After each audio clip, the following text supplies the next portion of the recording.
Hi there. Hey, I want to do a brief little video about a view called relativism or moral relativism or cultural relativism or ethical relativism. This view gets called relativism by a number of different labels, and it's often talked about in ethics classes. And I wanted to give a very quick overview of what it is and raise some objections to the view. I think probably very few people are actually relativists, but sometimes they say things that sound like they might be accepting relativism. And so we want to be on the lookout for that. And we want to know how we might respond if somebody says some things that sound like relativism.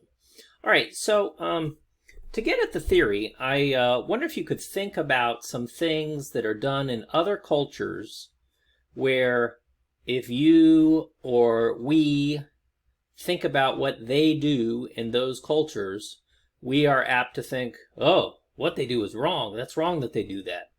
I'm going to keep it vague, and I'm going to let you supply your own examples. But what are some things that people do in other cultures that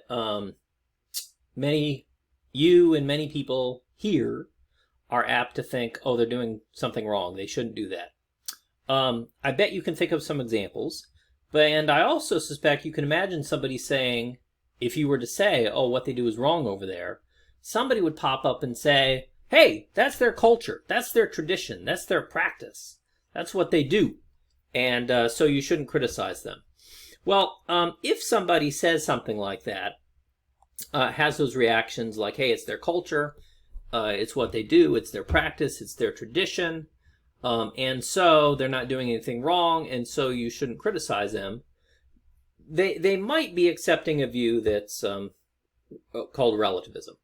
So relativism is a moral theory, or can be seen as a moral theory, and it's an explanation for what makes wrong actions wrong and what makes permissible actions permissible. And so you might be familiar with utilitarian moral theories or consequentialist moral theories. You might be familiar with Kant's moral theory. You might be familiar with Rawls's moral theory. There's lots of moral theories, and relativism is another one. And relativism is basically the view that what makes actions wrong is what the culture thinks about the action. So if the culture generally approves of the action, it would be a okay or permissible action. If the culture disapproves of the action would be wrong in that culture. So, it might be that somebody is thinking this when they're saying, hey, don't criticize them because it's their culture, and their culture is okay with doing this, and since their culture is okay with them doing this, well, it's not wrong. So that's the view. I've got this little slide here. It's on my webpage. And so I'm simplifying relativism to be the view that if the majority of people in some society approve of doing some action, then that action is permissible in that society. If they disapprove, it's wrong. So I think people sometimes might be thinking this. There are lots of problems, though, with this sort of view, if you think about it. Later, we'll think about why somebody might accept such a view. But if, let's think about what would follow from such a view. If such a view were correct. If this view, relativism, were correct, or true, then the majority view in some society would just always be correct. And that appears to be just wrong. The majority sometimes can be mistaken in their views, and the majority often is mistaken in their views. Just because some individual accepts something or approves of something doesn't mean doing that's okay. And just because the majority of people in some culture approve of something doesn't automatically mean it's okay. I would think even if everybody in some culture approves of doing something, that could still be wrong. You could have a culture in massive error about something. Why not? Each individual person could be in error about something, so combine them all up, they could be in error. So here's the argument. If cultural relativism is true, then the majority is always correct. Next premise, the majority isn't always correct, so cultural relativism is false. Next, if this view were correct, then to figure out whether an action is wrong or not, you just figure out what the majority thinks. You do an opinion poll. Here's the argument. If this view is true, you do an opinion poll, and that will tell you what really is wrong and not wrong. Next premise. But opinion polls don't tell you what really is wrong or not wrong. They just tell you what the majority thinks or doesn't think. Next objection. Related to the first, if this theory were correct, then anytime anybody is in the minority view, they are always wrong. So if cultural relativism is true, then any cultural critics, anybody who says, hey, my culture, our culture, it's good in some ways, but it's bad in this way. Any cultural critic like that is always mistaken. But they are not always mistaken. So this is not a true theory. Finally, this view makes it hard to understand how, in some ways, the world has gotten better. Take the example of slavery. Slavery used to be widely accepted, widely practiced. Slavery is largely rejected, largely not practiced today. That would be one example of progress. Now, that doesn't mean there still aren't problems. That doesn't mean the world isn't in need of other kinds of progress, but arguably there has been some progress over the, especially over the long term. Some moral progress. Some things that people used to widely think of as not wrong are now widely thought to be profoundly wrong. Well, the objection is, how would relativism really explain that? I mean, because if the majority of people were okay with slavery, then on that view, it would be okay. If anybody objects to slavery, according to relativism, they are incorrect because they are in a minority view. If they pick up steam and get more advocates, well, they're still wrong until they become the majority, and then slavery becomes wrong.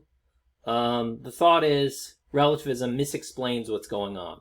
Slavery has been wrong the whole time, and initially many people failed to see that, failed to understand that, gave a bunch of bad arguments in favor of slavery, and there's been progress in that, more people have come to understand that slavery is wrong, that any arguments in favor of slavery are just bad arguments, demonstrably unsound arguments, and there are all sorts of good arguments against slavery. So here's a handful of arguments against relativism. So basically, going back to how people often talk, if somebody says, hey, it's their culture, it's what they do, don't judge, don't criticize them.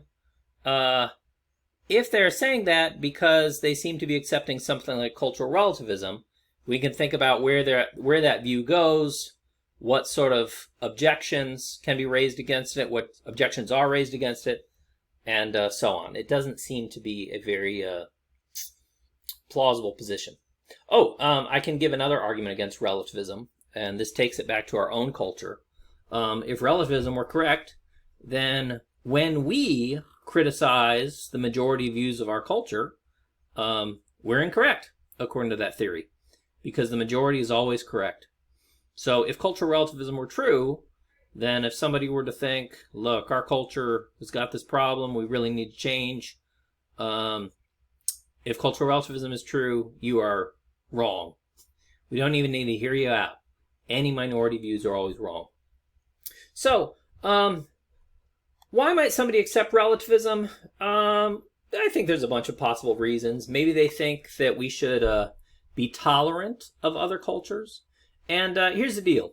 Sometimes we should tolerate other cultures. Sometimes we shouldn't. There are some things that other cultures do that are intolerable. And by that, I just mean simply that, well, they do things and they don't have good arguments in favor of what they do. They do things that are harmful in various ways. Things that are disrespectful in various ways. Things are unfair in various ways. And we shouldn't tolerate those sorts of things in the sense of just sort of accept them or think, oh, it's not wrong, or don't worry about it, don't think about it. There are many things done in other cultures that if we have good arguments that what they're doing is wrong, we should think about those arguments, evaluate those arguments. And the same thing is true about our culture. There are many good arguments to object to many things about our cultures. This doesn't necessarily mean that, we're going to go and invade the culture or invade the country and do something about it. All we are thinking about is thinking about things. So it doesn't seem like everything every culture does should be tolerated. And furthermore, in fact, our culture does not think that we should tolerate everything that happens in other cultures. So there's this sort of paradoxical thing that cultural relativism says you should do what your culture says you should do, but in fact, our culture says we shouldn't tolerate everything. So this is a little bit about relativism, and I think in general, if somebody says, look, it's their culture, that's their practice, that's their tradition, our basic response should be, well, right. It might be their culture, might be their tradition, although in most cultures, there are disagreements about everything in all cultures. It's not like in most cultures there's anything that like everybody is on board with. So I think we can say, yeah, it's their culture, but just like our culture, just because a lot of people think something doesn't mean it's correct. Doesn't mean they have a good argument for it. So, that's my quick take on cultural relativism, and there's this page that reviews a lot more things, so you could check it out if you'd like. Thanks!